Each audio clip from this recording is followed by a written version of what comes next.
সানা মামুনি kitchen আপনাদেরকে স্বাগত। আজ আমরা বানাবো বেগুনের বেগনি। রেসিপিটা বানানোর জন্য ভিডিওটি শেষ পর্যন্ত দেখুন। প্রথমে আমরা বেগুনটাকে পাতলা পাতলা করে কেটে নিয়েছি।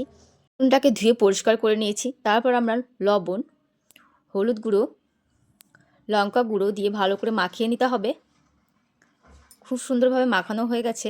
জিরে গুঁড়ো, বেসন, কর্নফ্লাওয়ার, বেকিং সোডা, স্বাদ মতো লবণ, হলুদ গুঁড়ো, পরিমাণ মতন জল দিয়ে ভালো করে মাখিয়ে নিতে হবে।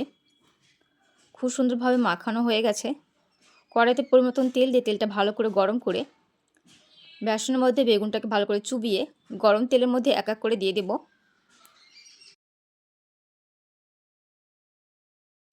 বেগনিটাকে উল্টে পাল্টে ভালো করে ভেজে নিতে হবে। খুব সুন্দরভাবে ভাজা হয়ে গেছে। কড়াই থেকে উঠিয়ে নিচ্ছি।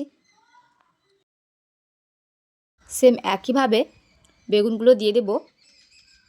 এভাবে একবার হলো বাড়িতে ট্রাই করে দেখবেন, খেতে খুব সুন্দর হবে। নতুন নতুন রেসিপি দেখার জন্য চ্যানেলটিকে সাবস্ক্রাইব করবেন। ভিডিওটি ভালো লাগলে লাইক, কমেন্ট অ্যান্ড সাবস্ক্রাইব করে পাশে থাকবেন।